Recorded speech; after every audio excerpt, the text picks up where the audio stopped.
It starts as it always does, with a rumble above the clouds, whirling gray, angry, and menacing. The unending flashes of green are akin to lightning, though the sounds are far more terrifying. The green storm. The plague is attacking. The discharge from their ships turns the clouds to sickly green. A storm forms above. It is horrifying. I am scared, so scared the silence is palpable. All faces upturned with fear and terror, waiting, hoping that it will pass if only no one speaks. A baby cries, a singular, anguished cry. All hell breaks loose. Screams echo throughout the town. People run, it becomes a full-blown panic. I'm amidst a sea of legs, clutching tight to Mother's hand. She's leading me away, telling me to hurry. But I'm slow, confused. I lose her hand. So simple in the moment, so easily. She's gone. I'm alone in the crowd. I cry, adding my voice to the chorus around me. I spin as I try to find her. I catch a glimpse of her kind eyes. I hear her calling for me, even though the wall of other noises, I hear her calling for my name. Corwin, Corwin, where are you, baby? Corwin. I push aside into an alley. People thunder past, the green flashing and booms of explosions overheard punctuate every heartbeat. Corwin, has anyone seen my child? Then it happens. The first jet black spear whips through the cloud line. A plague ship hurtles down towards the town. Screams intensify. Corwin, Corwin, Cor. I sit upright in bed, pulling hard lungfuls of air into my heaving chest. I'm drenched in sweat. I throw myself out of bed and then stagger to the basin.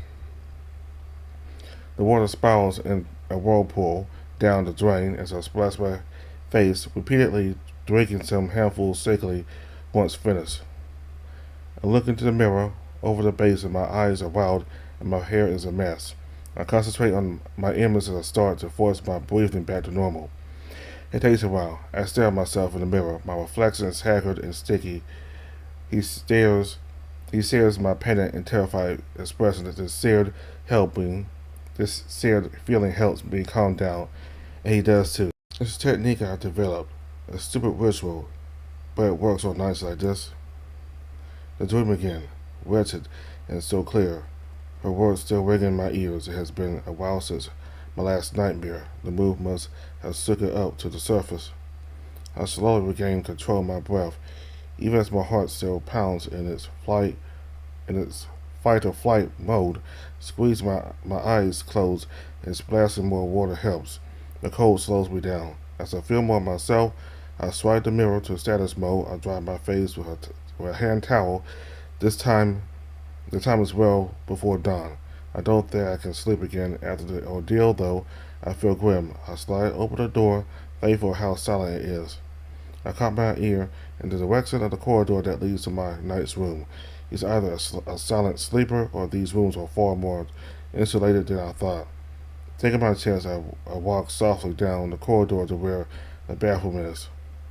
Once inside, I take it all in fresh. I hadn't really inspected it before and just passed out after the late meal is large. It definitely looks fitting for a high-ranking knight. I sink in the toilet on the left side of the room. On the other, a second bath sits like a small pool. It's not lather much, but it does feel very indulgent to watch the long day and night sweat away without a time limit. I spend a good deal longer under the spray than I originally intended, but thankfully I feel much calmer by the end of it. Playing with the panel, I figured out that the fan above is included blow dryer. As I started up, a part of the shower floor opens to suck the water and moisture out through vents. I think it must be for fur.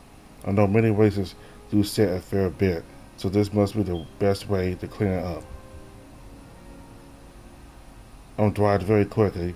It's not as comforting as shower, though. I think I may bring my towels next time and do it the old-fashioned way.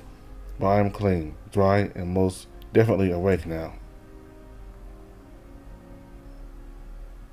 Returning to my room, I dressed in expected squire attire. The tight-fitting material clings to the body and leaves little to the imagination, but it's comfortable, at least.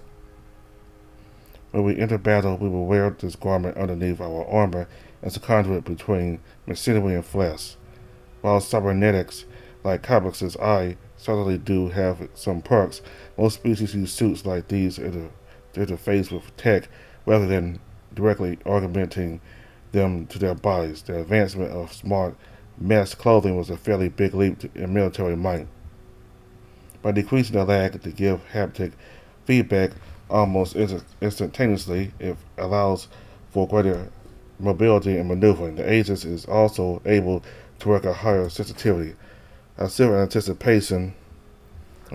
part anticipation, part excitement, and part trepidation. It won't be long now till I can make a difference. Speaking of duties, there is one I should get to. I realize the time is now when I originally intended to wake up. Creeping back out and down the stairs, I am now certain the rooms must be soundproof. I am still not about to disturb my night without good cause. Entering the kitchen, I swipe the lights on and survey my kingdom.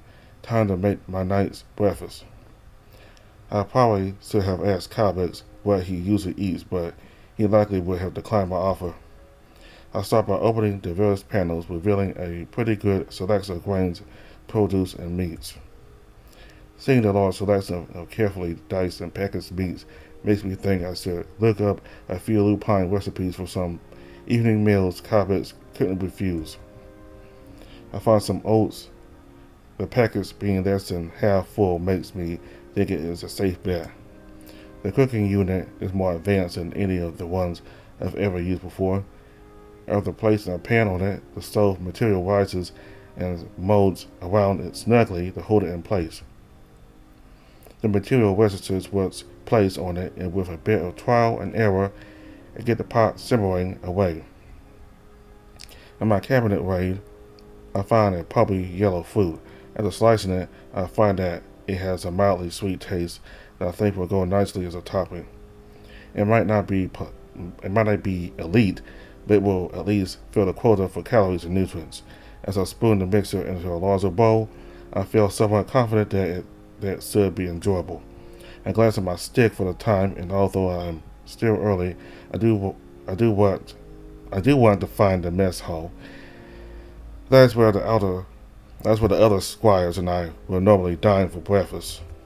I pick up the bowl as well as a metal canister that was on the counter and seems to have been prepared the night before. Where should I place it so that he will find it? Maybe I should take it to his room, but that might be a step too far. I might be overstepping right now by invading his space like this.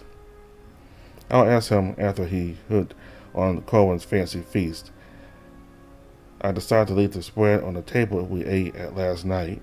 After I set it down, place a cloak over the bowl to keep the heat in, and set the canister beside it. Presentation perfect. Satisfied with my efforts, I used the sonic washer to clean the pan. I exited the kitchen and leave the homestead, started to make my way back to the central building of the complex. As I jog down the street leading to the squire's canteen, the morning light peeks over the houses, and the smell of dew and green light springs into my nose. It is so refreshing, so normal. It was so refreshing, so natural. Our moon might have been terraformed partially to accommodate the evacuees, but there was always the missing element, this organic feel. Apart from the gravitational compensators, you could ignore a lot about moon living. Being planet side again, I realized how artificial it really was. With all my thoughts focused on the induction yesterday, I had completely missed it. I slow to a walk and take deep breaths. Last night's dream slips away from my mind as I look around and marvel at what the lupine have done here. The world has been uninhabitable not that long ago. They had truly done wonders to expedite a process that would have taken millions of years naturally, if at all. Atmosphere, core stimulation, weather generation. They had done it all. Then they waited as the flora and fauna they seeded stabilized and acclimatized to a world made for them. Afterwards, they finally settled down and built, ingraining all the buildings in the nature they had propagated. I have to admit, it worked. There is a nice aesthetic ambience, seeing the plants and flowers growing in every corner. Another squire passes me by, and I rouse myself from admiring the view. I hurry after them, using them as a guide. I follow them into the hall where the smell and din of breakfast is in full swing. Long tables are filled with squires, most of them from the crop I had seen the day before. Older squires might eat later or with their knights if they are allowed. A bank of machines lines a wall that has a small queue waiting. This appears to be what dispenses meals. The room is filled with a variety of smells that makes a strange and pungent but not unpleasant aroma. I hurry to the back and study the dynamics that have already formed at the tables. A few clusters of folks look like they know each other well. There are possible friendships, wisdom from pages having trained together on the same world. Others look charming, though still polite as they talk. They likely met on a trip here and still try to keep up appearances. I fear I have missed out on this formative experience. There are a few that group together based on divisions and others that mix. For the most part, though, there is an excited and nervous energy about. I reached the front of the queue whilst musing, and I suddenly realized I didn't know much about how these things operate. The person in front of me has yet to make up their mind. Luckily, I see them slot their stick into the machine, and then displays a recommended meal for them. The reptilian sticks out their tongue with disdain and then swipes through the menus. They order a different meal entirely. After a satisfied flick, they retract their tongue. The machine, which I now recognize as an assembler, wows to life with a pleasing series of lights. With a soft peel, a panel slides open to reveal a meal that looks very meaty. The squire bounces away, happily salivating at his protein-rich offering. With a relative idea of what to do now, I step up and then slide my stick into the slot. It takes a moment for the assembler to register me. It calibrates and finally displays a meal. It consists of a heated cereal, much like what I prepared for Calbex, along with eggs and some sort of meat. It looks like more than enough. Without much preference to go off of, I accept the recommendation and move away to the dispensed meal to hunt for a spot to sit as my stomach growls eagerly. Opting to choose an empty space down one end of a table, I dig in and find the meal just as, if not more, tasty than anything I had during my past years.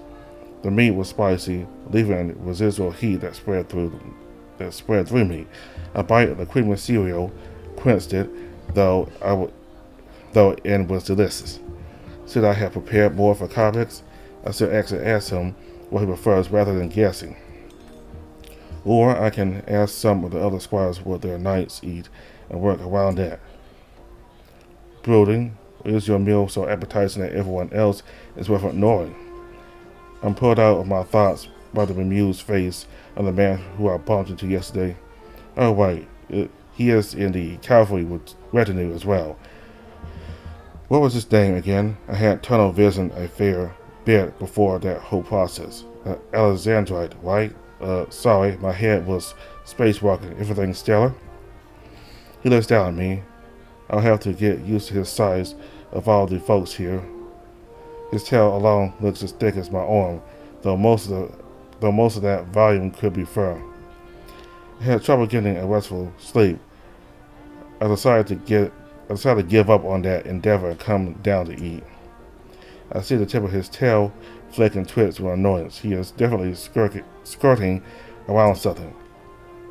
May I join you? Oh, of course, please. I gestured to the bench. He nods before taking his seat. His movements are so graceful in practice. Your night working you hard already? I continue to eat whilst looking him over. He definitely is a looker, and his brow furrowing in an attempt to hide his feelings is rather cute. Your night was, The Earth sign, right? The cannon? That's right, he obviously should have been named Gatling. He snores loudly. The cat looked abashed as if he has told some dark secret.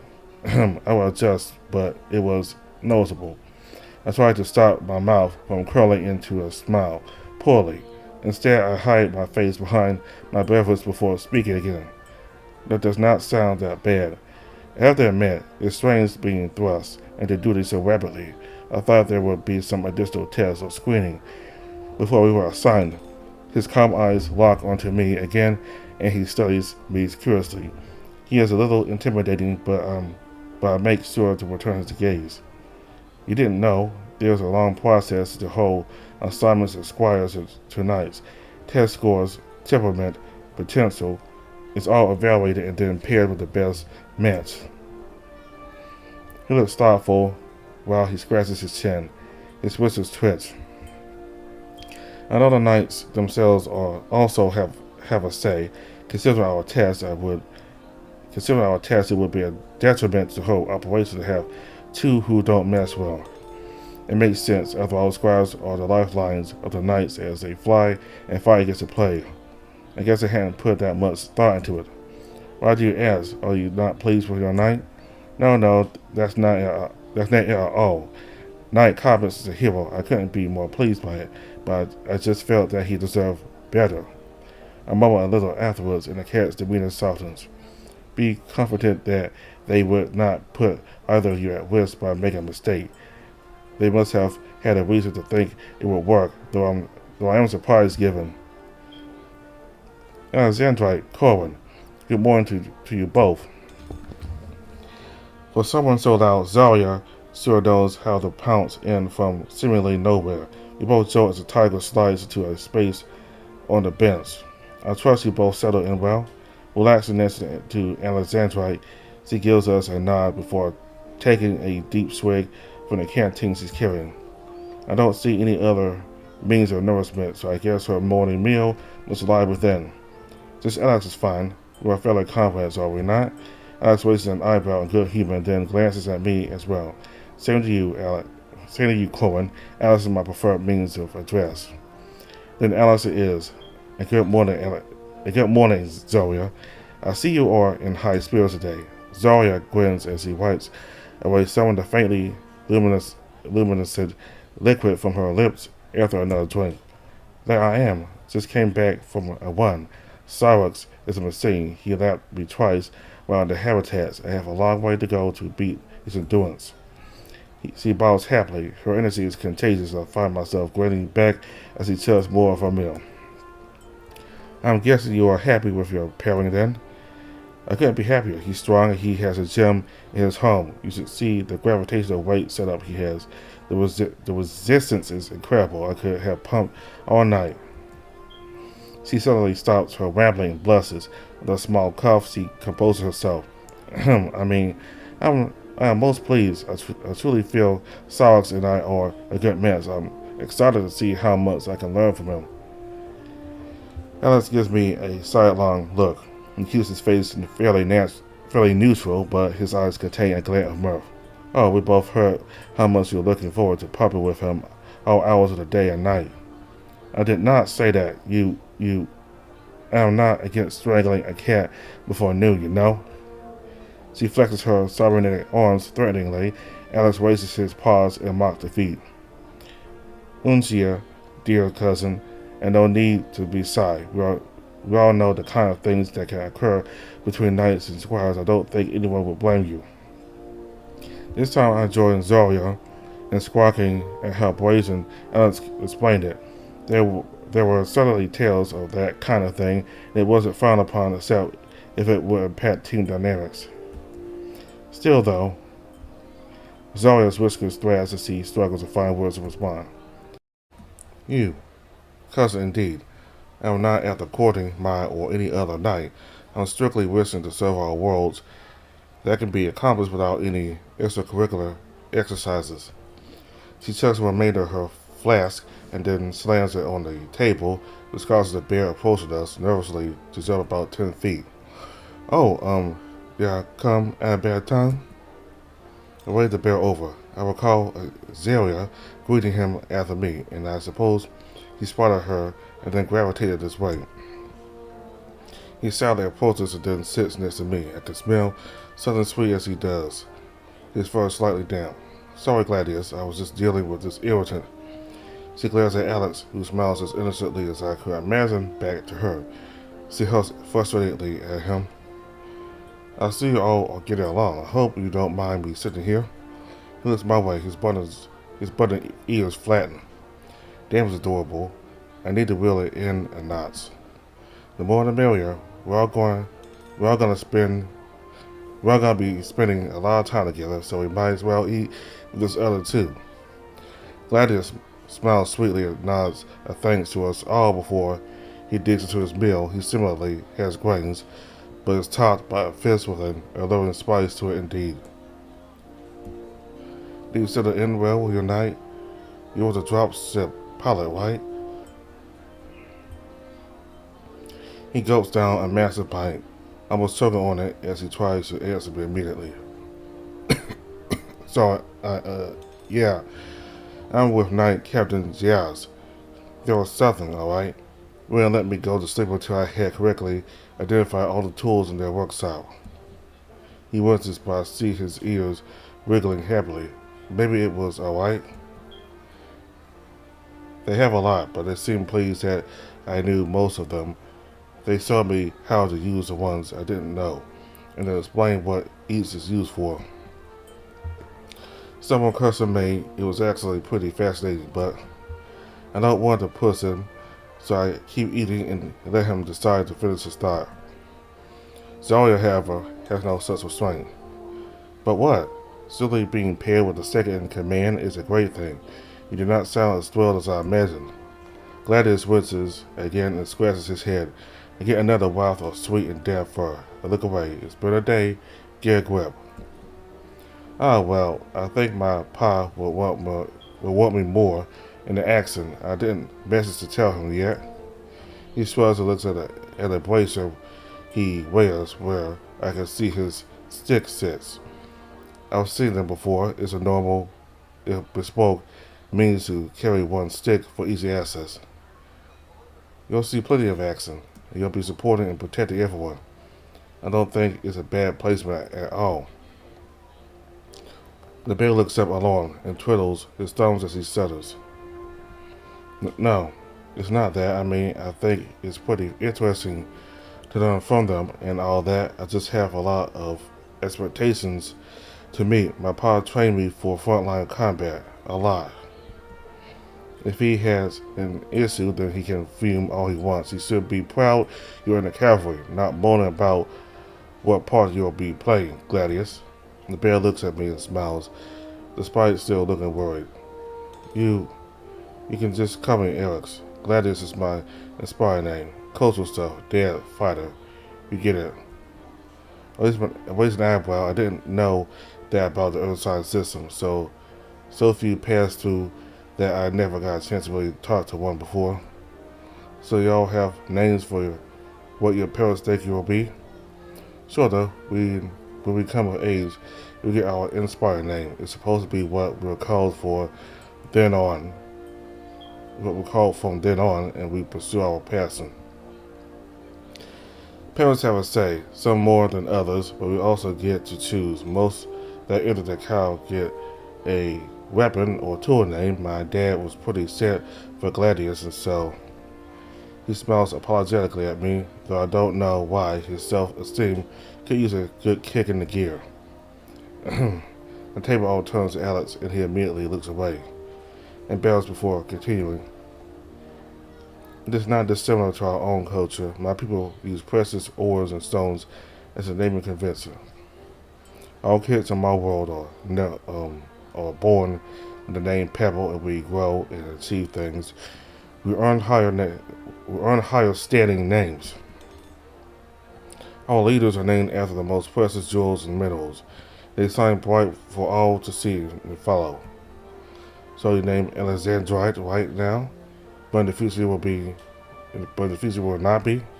He nods. Indeed, we often keep meaningful monikers for our personal lives, but our official nom- nomenclature will ascend or descend depending on the goals we reach in life. It's fascinating to hear about all these differences in their upbringings. I'm about to ask Eryx what he wishes to be called next. That's when Zarya hollers and waits down the other end of the table. Hey, Brute, come sit over here. I turn to see the wolf looking somewhat alarmed at her. I don't blame him. Her display drew a few looks and chuckles. He scans over the table and us. His eyes linger on me for maybe a fraction more than everyone else, unless I'm seeing things. He turns and walks out of the hall with his tray without a word. Even without speaking, I still find myself prickling at the attitude of that wolf.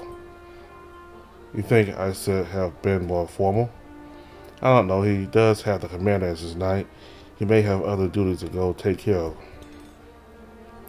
Zarya continues to watch the door he left through for a moment. Her lips purse as if holding back some choice words before she pivots back around to us. Maybe anyway, I'm going to run back, grab my stuff, and have a quick write down. See you guys later. She slides out and then leaps up with expert grace and power before jogging off. I marvel at her energy. We finish up our respective meals and then Eryx leads us over to clear our trays. There's a machine that recycles any waste put in, next to the assemblers. I think it looks like a baby bird with the way its parts close happily after each offering.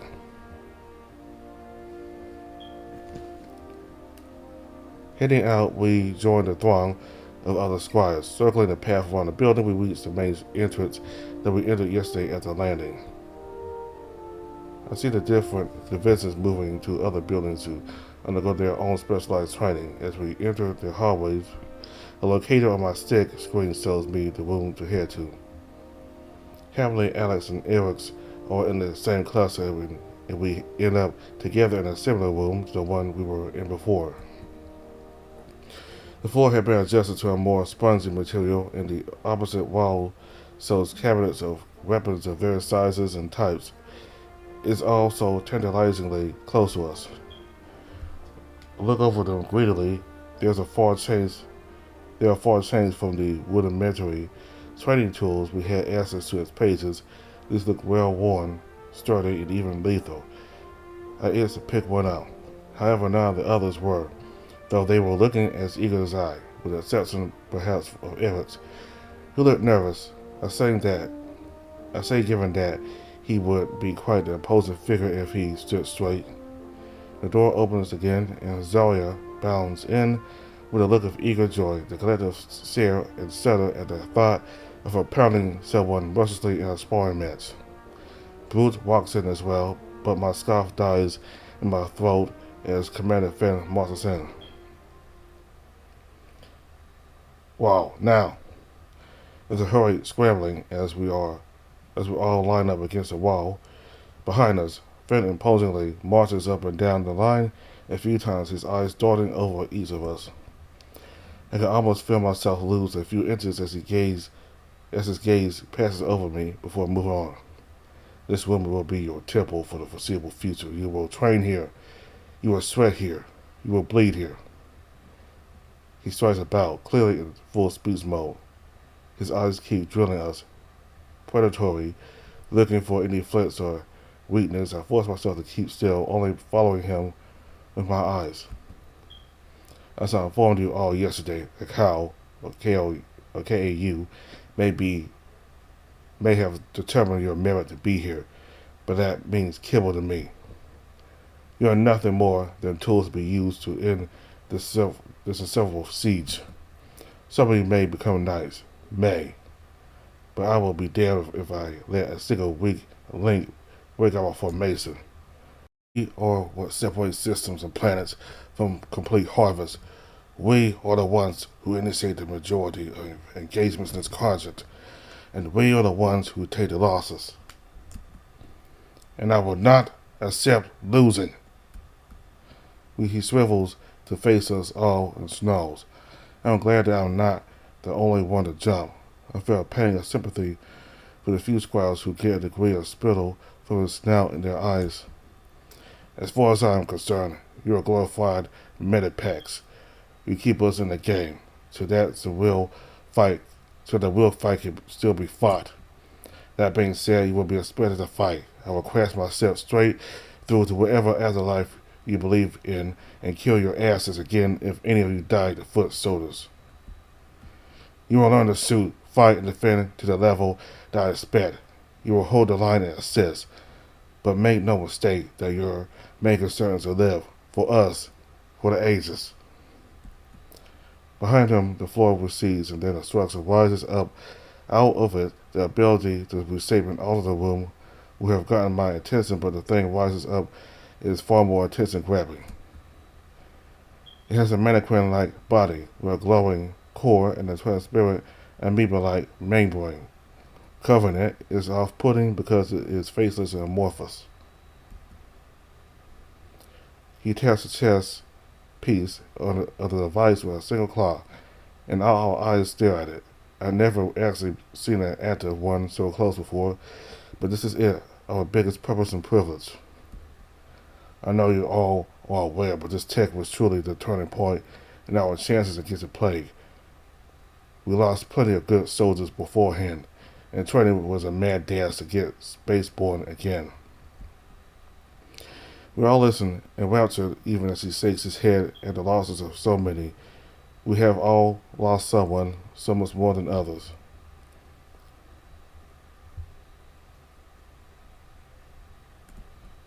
This link between knights and squires has become the cornerstone of our ability to keep fighting. You are what makes this work. Knights rely on squires to share the pain when we are bombarded, shot at, injured, to keep us alive. He gives us all a look I can only call contempt, maybe distrust. So let's get this clear. That does not make you special. It makes you expendable. I'd rather burn through 100 squires if it meant one knight remains flying. It takes years to get to a level required to fight the plague. If, and I do mean if, you all survive long enough to rise to those lofty ranks, then you will do it knowing the pain we all go through. There is a tangible feeling of unease and some sickened looks. Finn's attitude makes sense, but he is so callous about it, it's hard to stomach hearing it so blatantly. The first thing you have to get used to is the primary duty. Finn heads over to the left wall panel, which retracts as he approaches. A row of harnesses can be seen within. After taking one out, he swipes his stick at it. He then points it towards a dummy that poses a response. Right, who's first? His eyes shine with malicious glee as he surveys us like prey. He locks onto Eryx and raises an eyebrow, seeing how nervous he looks. Before he can zero in, Zarya steps forward. It would be my honor, Commander. She beats her chest once. I'm not sure if she noticed Eryx or just generally wanted to be first. Finn stalks over to her and then hands her the harness. Very well, on with it. She puts the harness on, once fastened to the loose straps, tightened and adjusted her frame. After they finish, the piece in the center pulses and glows. I assume that means it is activated. I watched like the others, morbidly fascinated. We hadn't had the tech on furrow. Instead, we used weak buzzers to simulate the Aegis during practice drills that became easy to ignore. Finn had retreated to the wall and comes back with a short baton. Well, it looks short in his large paw. He spins it effortlessly. It glows with soft yellow light-based weaponry. It makes sense since he, hopefully, wasn't trying to do serious harm. Zarya stands opposite the dummy and looks expectantly at the commander. He gazes her for a moment. Then, with a burst of speed, he thrusts forward. The tip of the baton leaves a trail of light in its wake. Finn's expression steely in focus. There's a beauty to it. The muzzle of his jab is elongated by the trace and emphasizes Finn's form. At first, I think he's going to hit Zarya with it. He pivots at the last second and rams the baton deep into the transparent guts of the dummy. There's a moment where nothing happens. Maybe time slows down. I can see the impact of the baton inside the membrane, a burst of light that ripples out, and then the core flashes in response. As it does, the plate on Zarya lights up as well. Her front stands straight up as she spasms, her body instinctively trying to escape the pain. The sound ripped out of her. Her arms briefly pulse with an angry purple before flickering out. She breathes deeply, flexing her arms like she's trying to work out a cramp. It is a very impactful display. There's more than a little visiting, as the rest of us realize it's only a matter of time before our own introduction to the device's capabilities. You handle that well, Squire Eryx. Fall back in line past the training gear to whichever of your fellow squires you want to follow suit. Sarah turns back to us all, a very apologetic look on her face as she still calms her breath down. In a final inhale, she decouples the harness from herself and then passes it to Eryx. He puts it on without a hint of protest and then moves up in front. Finn proceeds to continue his introduction of the squires without remorse. Squire after squire follows on his baton strikes, delivered to the dummy, sending the seared portion from the Aegis to them. Some bear it better than others, but everyone reacts. This is likely the first time many felt it, and the mounting responses are making me nervous. The pull over remaining squires swings, taking the plunge before being last would be best. I hate to faint or be the only one unable to handle it. Eryx is up next. He takes the pain with a heavy grunt and a sniffle. He starts shaking as he turns to look over the last remaining squires, me and Finn's asshole for squire. Luckily, Eryx reads my pleading look and offers me the harness. His pause a second, he's panting as he does so. You got this. His whisper is barely audible as he passes it to me. I get myself into it. The size difference between us is almost comical, but I don't laugh. As the bands rapidly swing from the bear's much broader frame to mine, I still my nerves. Finn regards me, spitting the baton in a lazy half circle with the same look that he gave me the day prior. I'm not about to question it. I take my spot and stand to attention, waiting for the inevitable. The commander is far from accommodating. It's almost as if he's expecting my resolve to crumble. It's agonizing. He draws out the moment, almost to my breaking point. He finally strikes. Even after all the others, his speed is shocking in its explosiveness. His baton is already embedded in the dummy before I have time to register to attack. The glow on my chest activating a second after. My vision nearly whites out. It feels like my body's on fire. The pain spreads out from my chest to every extremity, as if every single item of my being has been personally attacked. Ugh. I scream. This is no embarrassment because others have, but my legs are buckling. As my body recoils with the pain, all my willpower goes to trying not to fall. I cannot force my knees to remain locked. They gave in. I go down, not hard, not entirely on the floor, but I'm on my knees. I use my right hand to brace myself from falling flat. The pain ricochets through me, waves more intense than I'd ever felt. I am immediately sweating as the convulsions still pulse through me. I can feel the stares of the others. No one else fell. My face starts to heat up, and I push myself to my feet. I hope to regain what remains my dignity by standing at attention, though I still tremble slightly. Finn is looking at me with a satisfied smirk. Was he wanting me to fall? Or would he have been satisfied with anyone going down? My mind is reeling too much to really think about it more. Brute, I expect you to show me how it's done, considering who you represent. His squire waits for me to take off the harness. My arms do so robotically. It's easier to stare at Brute's stoic face than the others. I focus on him. He'd be attractive if he wasn't such an ass. He takes the harness and slings it on in a singular motion as I slink back to stand with the others. I avoid meeting anyone's gaze as I try to play it off as nothing. Right then. Arrgh. Finn stuns his weapon to dummy with much more aggression. I didn't think he could swing harder than he had been doing. I still feel the burn of failure and pain buzzing in my head, but I swear he hit the dummy with more force. It also does not make me feel any better when Brute takes it with only the slightest sniff and grunt, the best reaction by far. Finn gives Brute a nod of approval. I could just die now. Maybe I did, and this is how my body is dealing with my passing, by torturing me in my final moment. Well, there we have it. Some impressive resilience shown, some less so. I strike even more internally, trying to maintain my stance. I am still twitching from the pain and feel even more heat in my neck. But it does not mean squat how well you took it now. Out there in action you'll be taking more worse. As much as we say we are the best pilots in the fleet, and we are, there is no certainty in warfare. We fly our best and do our best. If all goes well, that means we all come back home. As he's talking, the beaten dummy recedes into the floor, and the padded matting slides back into place. You, of course, will be expected to engage as well, be it orbital or ground support. You will be fighting. You will endure when we are hit, while also staying safe. That's a choice you all made. I will suffer no delusions that this is the most intense faction of the fleet in terms of what we expect. He turns his back to us and walks to the weapons cabinet once more, returning with an additional baton. He swings both of them lazily.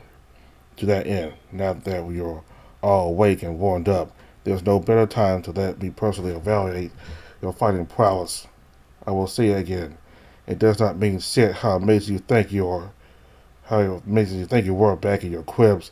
Here I only care about what I see myself. He brings the baton to a smooth stop and points each one out. One is aimed at Brute and the other squarely at me. Since you two were the last to face the blows, it seems fair to let you be the first to spar. Use that first pain and adrenaline to give us a good display, alright?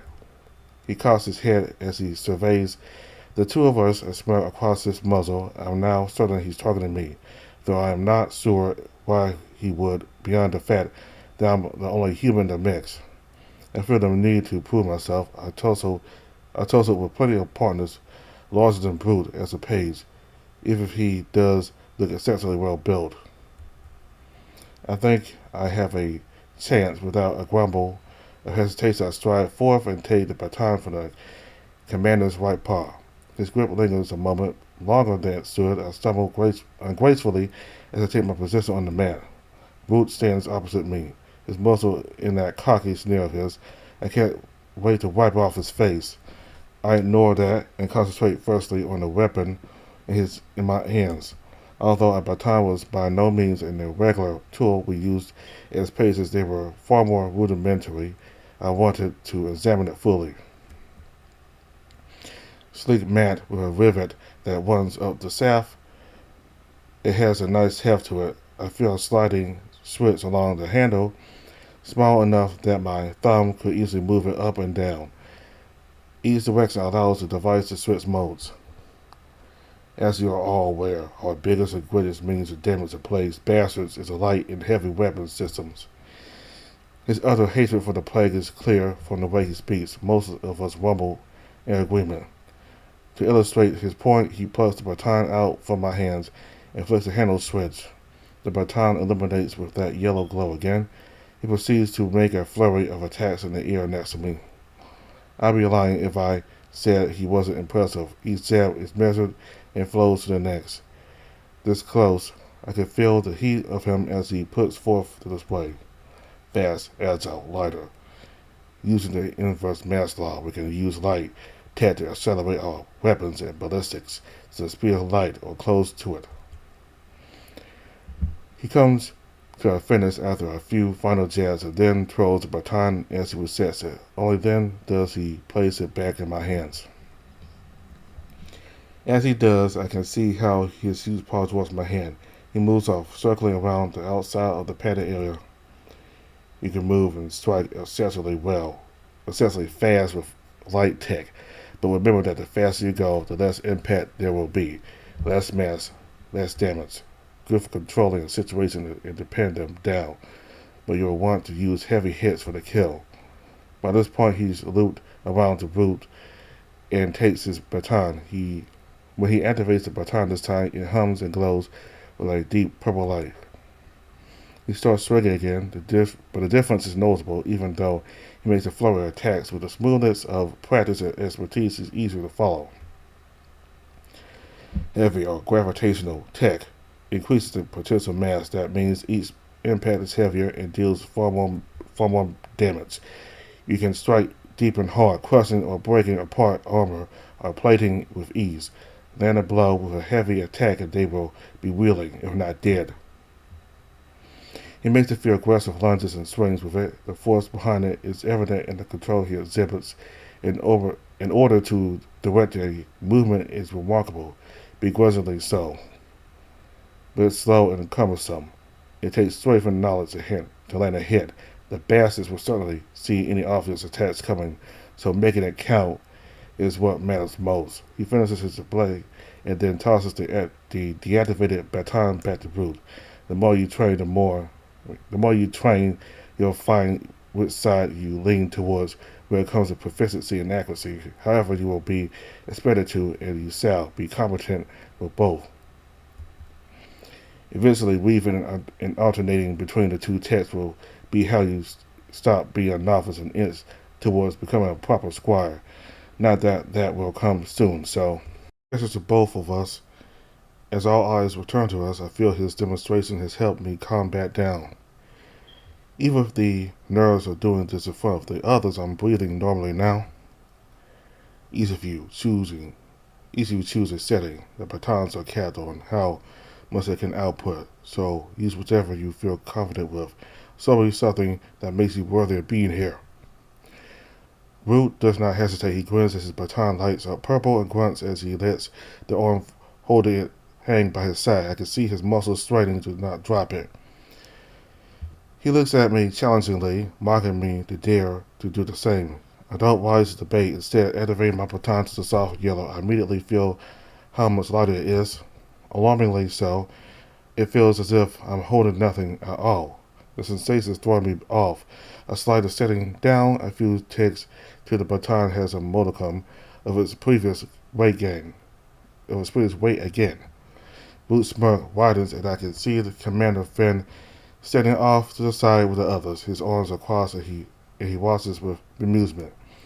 I'm going to wipe all of the smirks off their faces. I give the baton a brief twirl like Finn did. It helps me get a little familiar with the weight, or lack thereof, still in the tool. I crouch slightly in weight as Brute widens his stance as well. The other's eyes fade away as it all comes down to me and him. Begin. Brute dashes forward much faster than I was expecting. He swings the baton overhead in the arc. He is compensating for the added weight with centrifugal force. I manage to leap to the side in time, hearing and feeling the hum of it swinging past me. One clean hit from that and it's all over.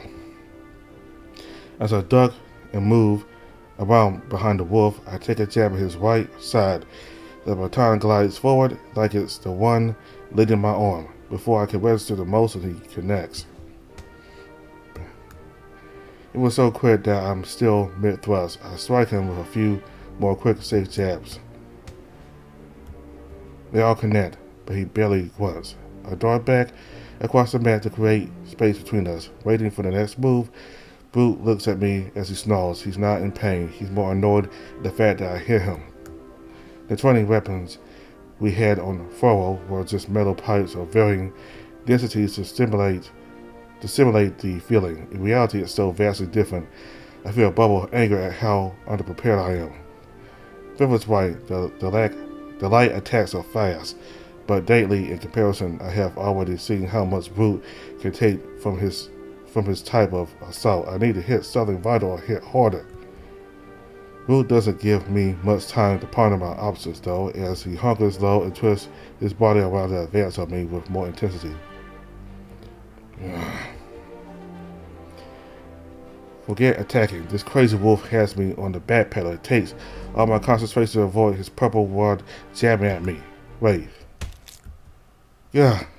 The momentary distraction slows me and he clips my left wrist. The baton flies out of my hand as I turn my back and roll away. I scramble to my feet to prepare for a follow-up blow. My arm throbs. There's no way I can hold the baton properly now. My eyes quickly scan for my weapon. Brute stands between me and it, rolling his shoulder and grimacing as he moves his baton to his other hand. The weight is no doubt starting to wear on him. If I can get mine back, maybe I can find an opening. I want to stake out my arm, but I'm fairly sure it's fractured or worse. I cradle it against my body to limit jostling. I cradle it against my body to limit jostling it. Fuck, it hurts. My eyes water and I blank rapidly to clear them. Brute takes his chance to advance on me. I dive out of his wide swing and yell in pain, rolling to the side to reach for the baton. My fingers close around the handle. A sickening sound, followed by a surge of pain. It works for my shoulder and travels down my body. The residual vibrations make my bones scream. Something's broken. I bite my lip hard to start a full cry from coming out. To stop a full cry from coming out. Blood spills into my mouth as I puncture it. The taste coppery and bitter. I try to roll away again in case he strikes me once more, but his foot blocks me. He stands over me. His baton rests on my shoulder. His baton rests on his shoulder, almost lazily, even as he pants and looks down. Well, not bad. Certainly a good showcase of making the most of what you can do. Getting disarmed in battle is a death sentence, and you what? Almost certainly dead. I'm not sure which is worse, the pain or the humiliation. No, the pain. The pain is worse. Brute offers me no part, but I would refuse him anyway. Neither arm is of much use now. I'm not about to make this a complete day of failure, though. I grunt through the pain enough to push myself up. No sense having you cry in the corner and put everyone off their game. Go to the med bay. It's down the hall. Then hit the showers. No point in coming back afterwards. I wish the chasm would open and swallow me whole, but I stand properly and give a sloppy, painful salute. Aye, Commander.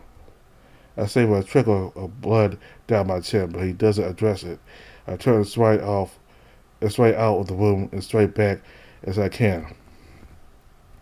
All right, next up, you, front and center. The front door closes before I hear more. I slump against the walls, tears spilling freely now. I may and others sit-so myself in there in embarrassment, not only myself but Calbex as well. Word will get out. What if I get dismissed for being an obvious mistake? I dry heave. The taste of blood is replaced with bile as I throw up on the floor and wall. The only thing keeping me from collapsing is the knowledge that I will not get back up again.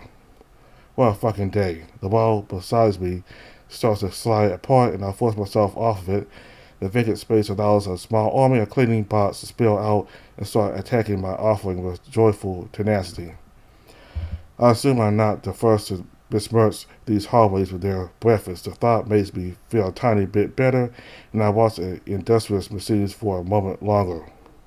My shoulder and wrist soon start to insist we get a move on with fresh pulses of pain. I push myself away and walk down the hall to the med bay to lick my wounds, or maybe a cute nurse would. I watch my blood swirl down the drain as the water cascades over my head and drowns out my thoughts.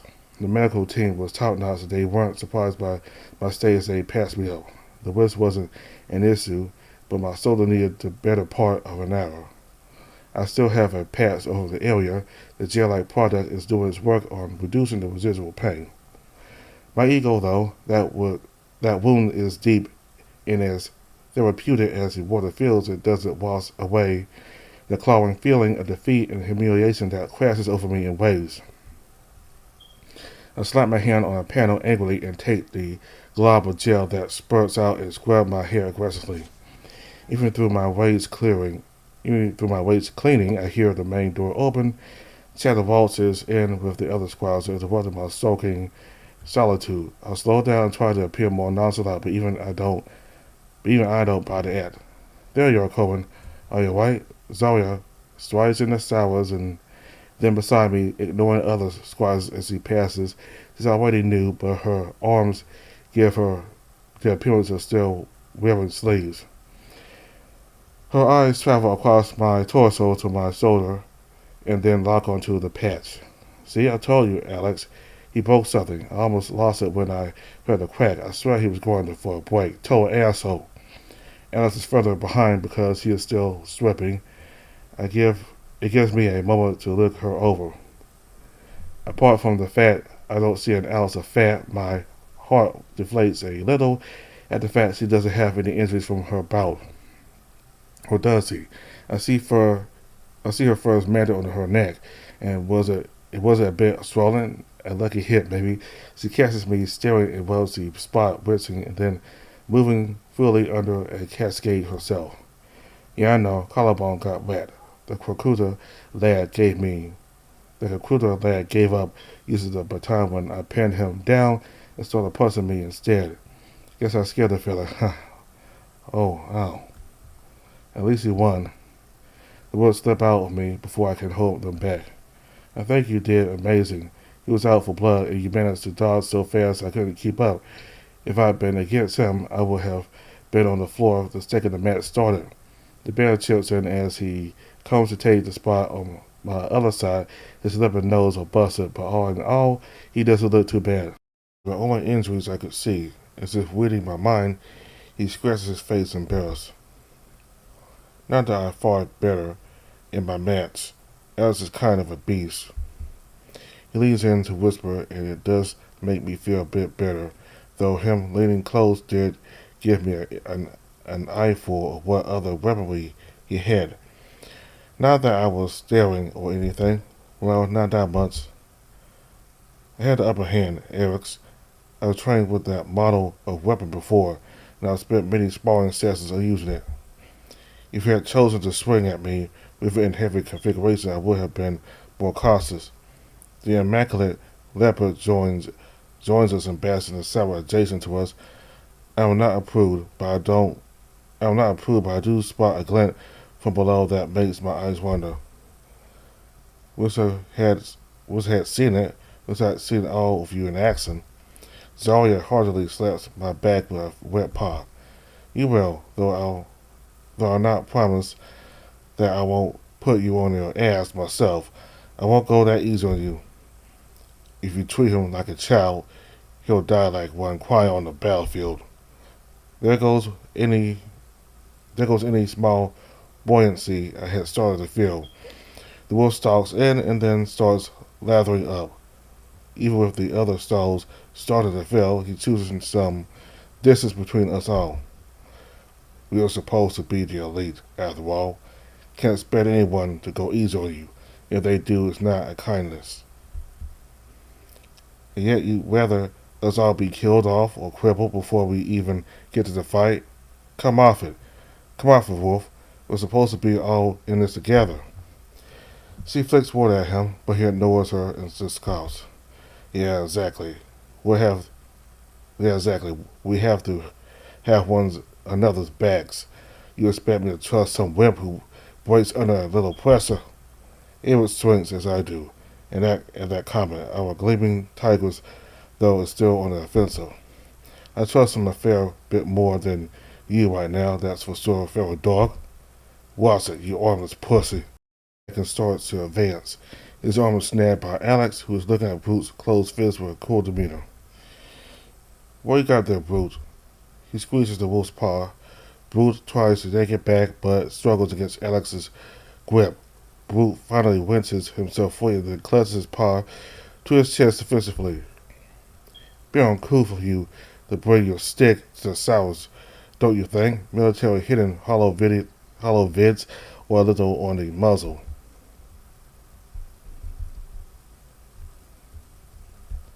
He snarls back and starts to advance. His arm is snagged by Alex, who is looking at Brute's closed fist with a cool demeanor. What you got there, Brute? He squeezes the wolf's paw. Brute tries to take it back, but struggles against Alex's grip. Brute finally winces himself free and then clutches his paw to his chest defensively. Bit uncool for you to bring your stick to the sours, don't you think? Military hidden hollow vids are a little on the muzzle. A few others stare after overhearing that, and there's a murmur of discomfort. A few squires even cover themselves up with paws or towels. Brute looks around as if expecting to be attacked, his ears flattened down. Don't get any fancy ideas, or just don't leave my stuff lying around to be snatched. You gotta have a planet-sized ego if you think I'd be fearing any of you fuckers. Backing up, still soapy, brute retreats. He leaves the room after grabbing his clothes and towel, leaving a wet trail after him.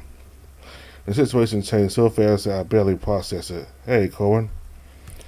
I blink and then look over at him. Alice flicks his ears free of some errant droplets and smiles. We don't always make the best first impressions, but hard work usually changes that. I think you have that kind of fortitude, so don't let this get you down. Yeah, I'll try, Alex. Thanks for that. I just don't like dicks. Giving a glance around the cells where many nude squires were currently souring such instruments, I turn back to face him and raise an eyebrow. He blushes profusely and practically dives back under the war spray. No, I didn't. Oh, don't jump out of an airlock, human. I chuckle at that, and a few others join in. The tension breaks, and my spirit is definitely a little confused but lifted.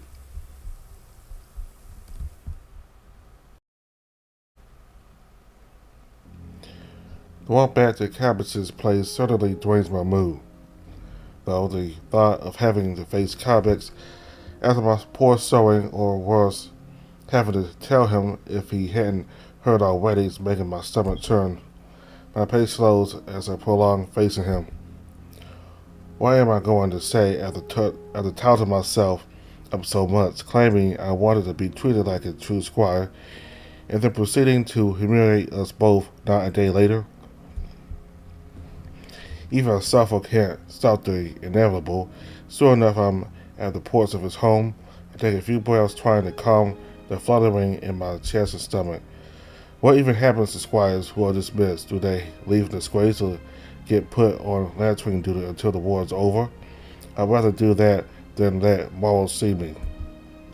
To hammer home my feelings of failure, the smell and sound of sizzling meat assaults me the second I open the door. My stomach doubles down on clenching, now with added hunger. My resolve is about to crumble. I start to slink towards the stairs when Calbex's voice calls out from the kitchen, stopping me dead in my tracks.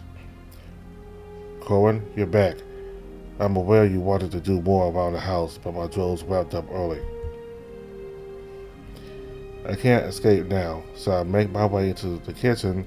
My night has made a protein-rich meal with meat.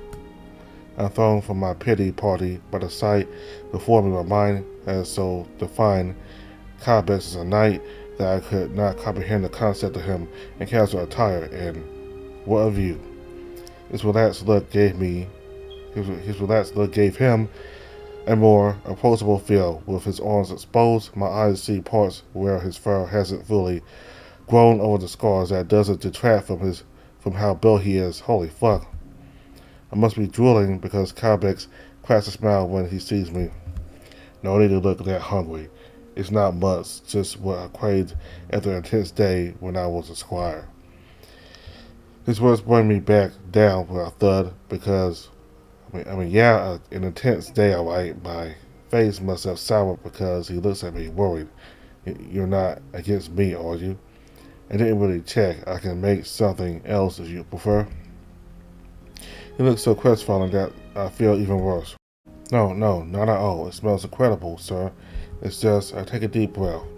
I fucked up. We had training today, the Aegis and then some sparring. I put on a sit sewing. I fell and was beaten. I embarrassed myself, and worst of all, you. The words come gushing out of me. I'm horrified that they don't stop as I start to stutter. I'm sorry, sir. I just wanted to show myself worthy of being here and being your squire. Instead, I failed. Shit, I wanted to be this. I thought I could. Tears start falling from me traitorously as I try to wipe them off nonchalantly with my elbow. Even as my voice cracks and I'm still shaking. Calbex is just staring at me. He hasn't moved, aside from his ears, which twitch and flicker with each sniff and word. His eyes are locked on me, and I feel even smaller. He must be furious. He places the bowls on the counter and then walks towards me. God, the silent disapproval is killing me. Just yell. Just punch me. Spit at me. Tell me how much I have dishonored the uniform. As he stands in front of me, he's silent. I can't meet his eyes. I stare at the ground, waiting for something, anything. I'm pulled forward. A colossal paw on my head pushes me against his chest. His left paw pats my back, almost knocking the wind out of me.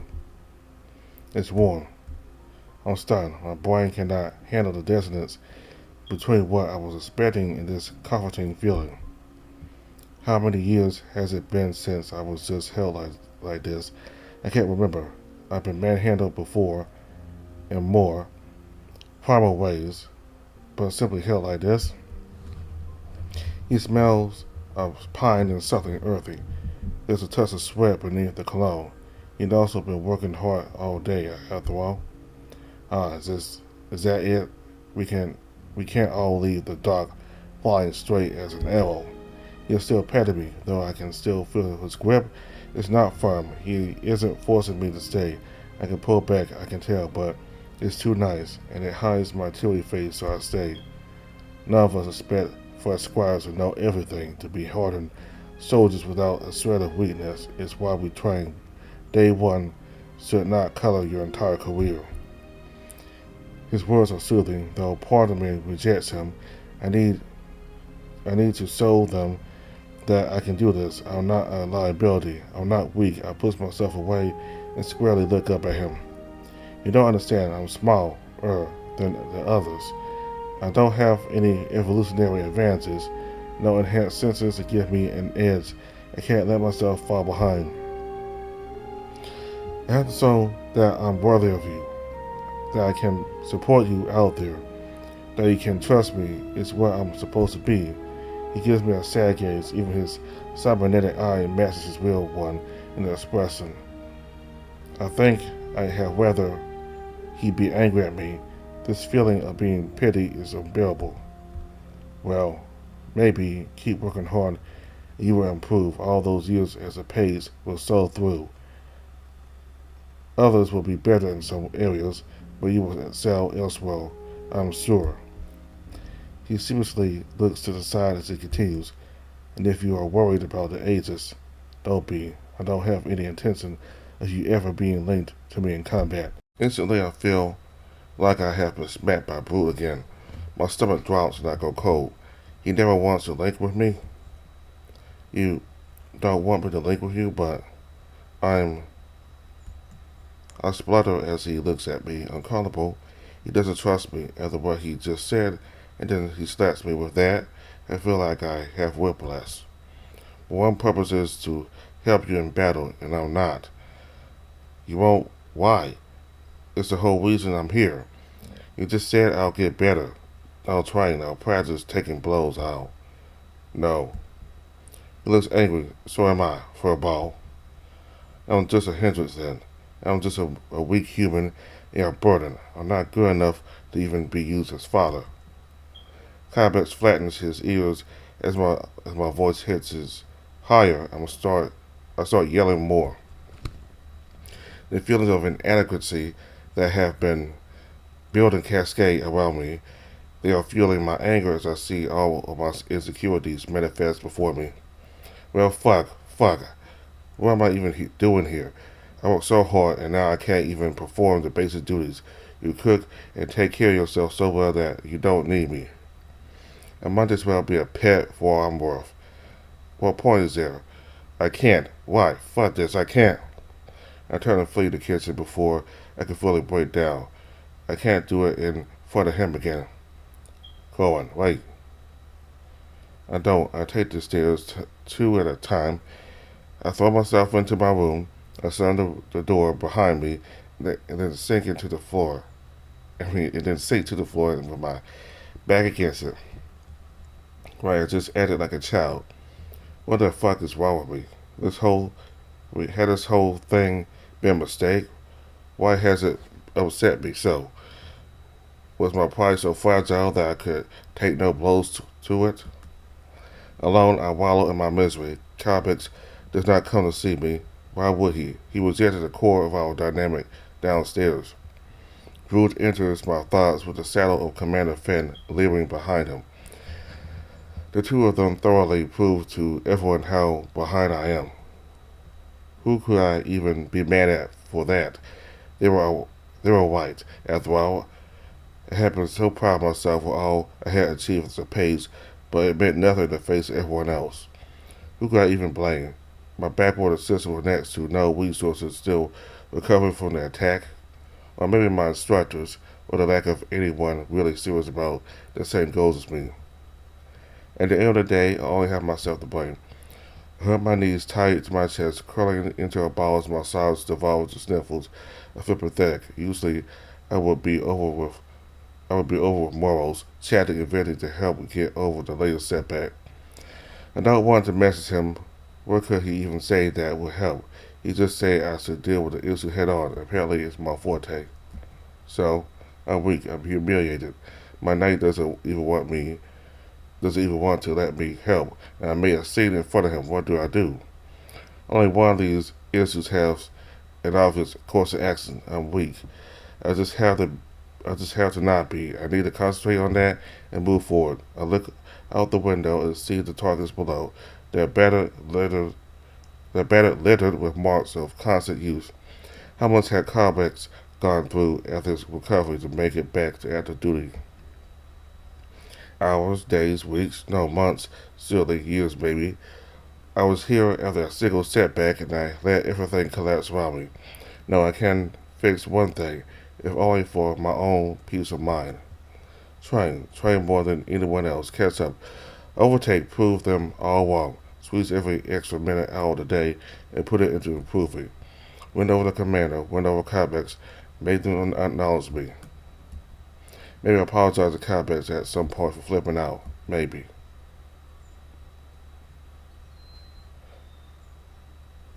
I wait until it's well past us to head out. Calbex went to bed early.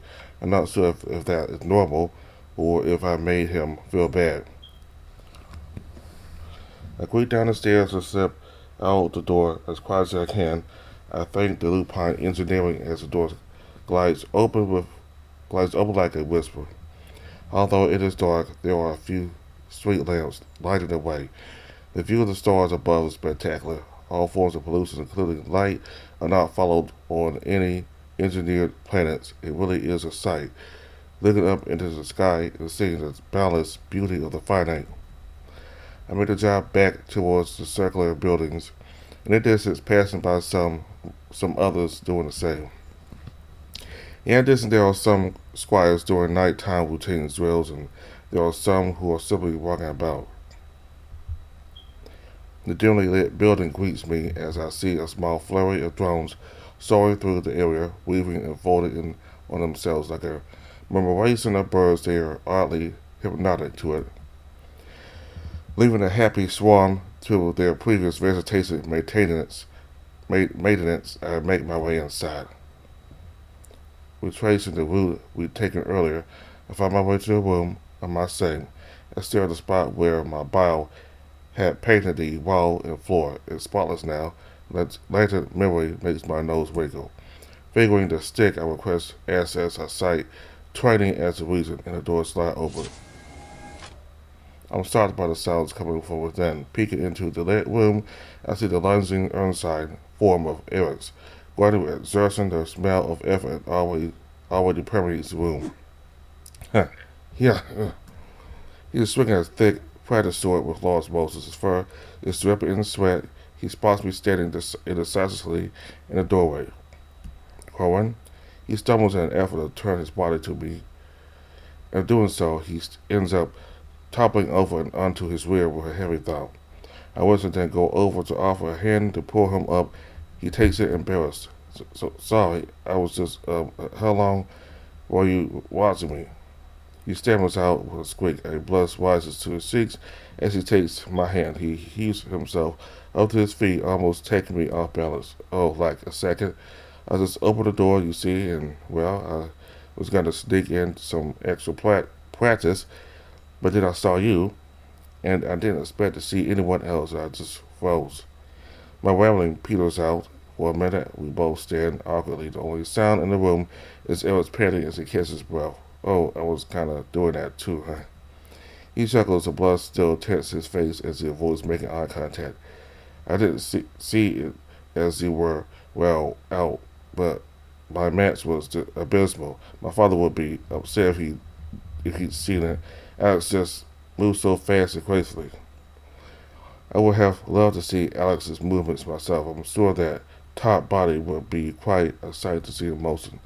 I thought I should do some extra training. My family was always drilling me late into the evening, doing swings and stuff against a natural moving enemy. Well, he swells and sniffs as his breathing starts to come back to normal. I won't lie, it kind of feels good to see I'm not the only one feeling it. That being said, Eryx is built so well. Even under his cuddle layer, I'm patting his body's jet.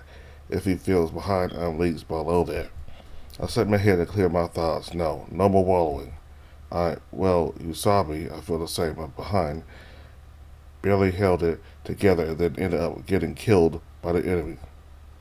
I need to get better. I want to go through some steps myself. I find I'm lacking in all.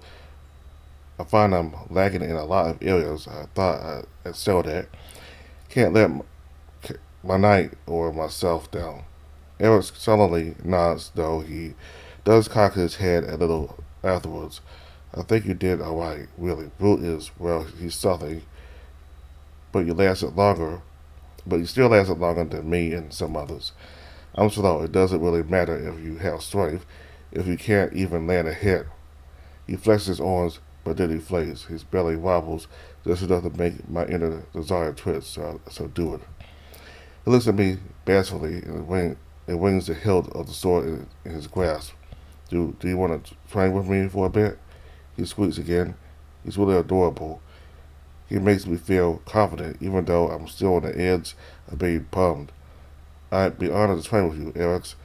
Maybe we can go through some moves and stances. I don't recall ever seeing any Earnsign drills. He looks lovably elated. He beams at me. Sure thing. I'm no expert, but I could show you some stuff, and you can show me some of those rolls you did.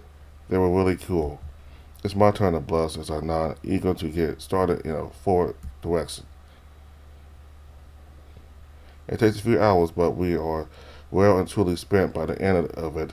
Eryx might not have the speed, but boy does he have the stamina and strength.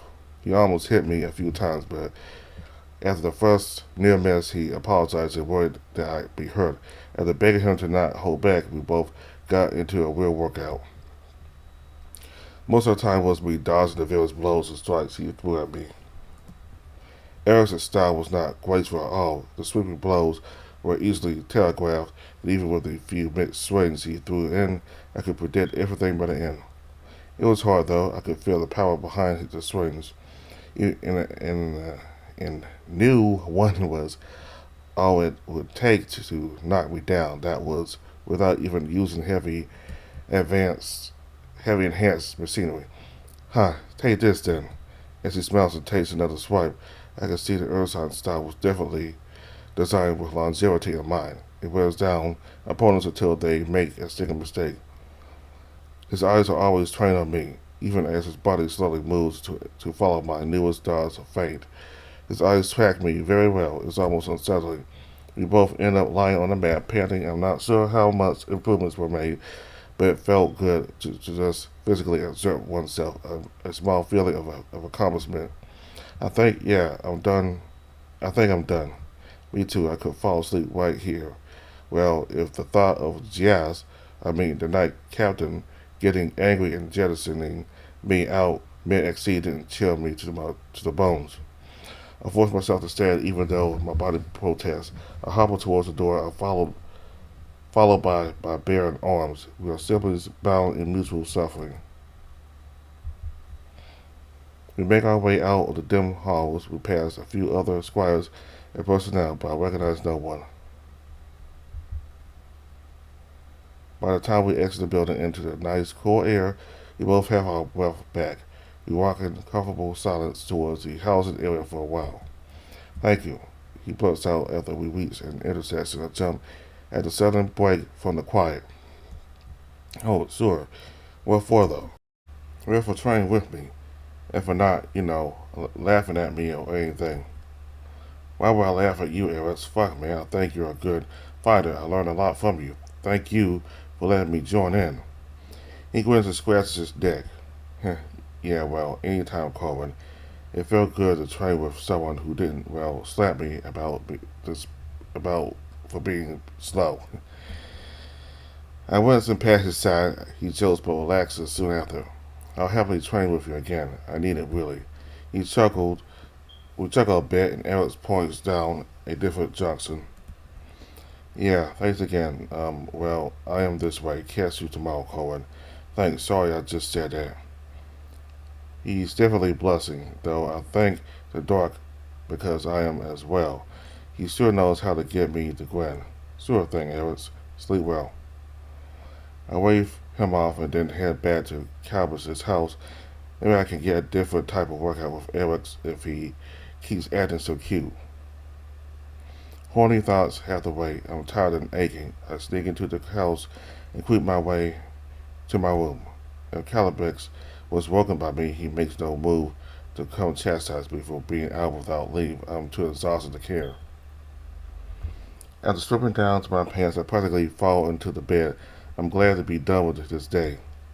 It may have been rough, and my resolve is still shaky, but I have no other means of dealing with this feeling of inadequacy other than to try, and when I fail at that, I try more.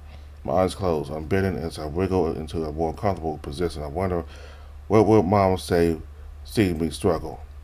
I miss her.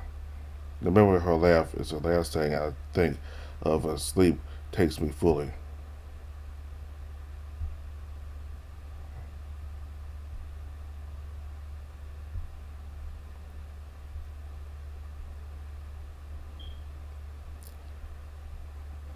So about his mom, I was wondering if his mother was still alive, but I assume she's dead. Or maybe she's still alive, but maybe she's still alive, but he just hasn't been able to see her for a long time. But again, she might be dead. I mean, that dream kind of gives a hint that she might be dead, which is sad. But anyway, so I like that fighting scene, that practice scene between him and Eryx, I believe his name is, a bear. He certainly is my favorite character. The sweet ones. And he told Corwin that he didn't do that bad. He actually lasted longer than some of the other squires, including himself. So that managed to lighten Corwin's mood some with that training against Eryx.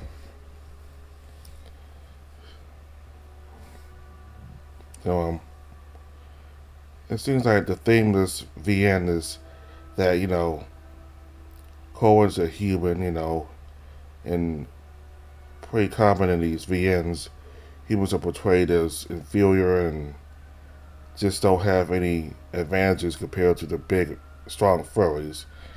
And this VN is one of them. Waiting for this ambulance to go by. So anyway, little common in VNs, humans weak, inferior, and the anthros are made to be these bigger, stronger, and almost invincible people, furry people. So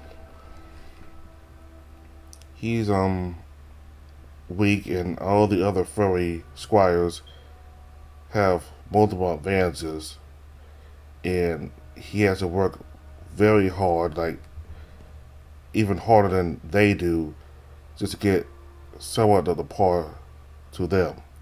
He has to work. He has to work and train very hard, just to prove himself and others that he's worthy of being a squire. I mean, he did hold him. I mean, he did hold himself well against Eryx and maybe even Brute, but I think for him to be a squire, because he was a page before, so certainly he has had success in combat good enough that he was able to be a squire. But again, I think that the reason he's a page might be because he fought against other humans like his size, or maybe a little bit bigger, and not these anthos who are way bigger than him and stronger. So maybe that's the reason why it was more possible for him as a page, but so far it's very difficult for him as a squire. You know, the species and the size and strength differences. But again, maybe he did fight other species back where he came from. You know, maybe there are other species there too, but I don't know. Anyway, so about Calbex, he apparently does not want Corwin to fight in battle with him, because you know a squire's duty is to absorb pain, so the knights don't have to suffer through that. They can keep fighting. That's basically what a squire is. You know, like you kind of like bait, really, because the Commander Finn literally said that he would rather sacrifice hundreds of squires if it meant keeping one knight alive. So that's how important knights are, that all squires are expendable. You know, we just there to just really just die for the knight. Really, you're there to just apparently sacrifice yourself so the knight can stay alive. So, not exactly a good practice. I mean, I get that the knights are heroes and they're very trained, but I don't believe in sacrificing squires. But anyway, you know, the lupines are the most powerful race in the system, and they have influence over the other planets. So, and they're the ones who made this system of things, you know. Anyway, and in the world Corwin came from, he called it a backwater planet. So I guess, you know, they're kind of like some countries in the world where here on Earth, you know, some countries where they rely on the bigger powers because they're not all that advanced. Like here on Earth, like there are countries that rely on the United States or Europe or, you know, bigger, stronger powers, you know, because you know, for protection and for trade, because you know they don't really have much in ways of natural resources or anything really to contribute. They're like poor or primitive. I think that's what Corwin's world is, and what the lupines are. You know, the lupines are the powerful superpower, and Corwin's world is like this small backwater poor place. You know, that they have to rely on the lupines, you know, to be connected to the galaxy. So right now, my assessment of the characters, Commander Finn he's beyond brutal. He's just ruthless and just, he made clear that he didn't care about the life of a squire. If it meant killing hundreds of squires to save one knight, he'll happily do that. He's just, I don't like him at all. I don't like Brute, which is a fitting name for him. The very moment he saw Corwin, he gave him a look of contempt, and I knew there was going to be issues with him. And what I saw in this episode was what I expected from the start. He feels that Corwin is a puny human and he's not worthy of being amongst them. It's like he's just not worthy, which is why he's been giving him a hard time both in the fight and in the bathroom. I mean, in the shower scene. So, don't really like him either. Eryx is nice. Based on what some of the others said, he's very fierce in battle, so I wonder if Corwin will have a chance to fight him. He's gonna have to try real hard against Eryx because, based on what the others say, he's really strong and really talented, very fierce.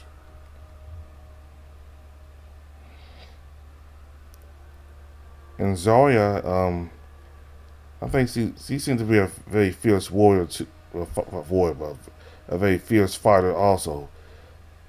I think her personality makes it even more so. She's very outspoken, very, just fierce personality. And the fact that she volunteered to practice against the commander, it tells that she's ready. She's like this person who's ready to go to the battle, ready to just take it on. Take stuff on. All right, so I already told you about Eryx. So what else? What else I gotta say about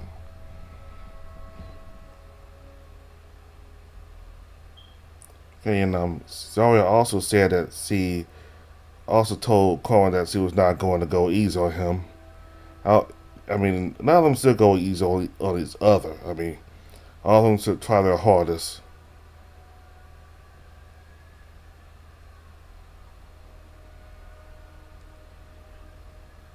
All of them should try their hardest against each other. And if Corwin wants to be successful in being a successful squire and eventually being a knight himself, he'll have to try a lot harder and be more successful and find out what advantages he has. I mean, being that he's a tiny human, kind of like a typical MC, tiny. He's got a lot of fire trucks and ambulances coming by here, these alarms,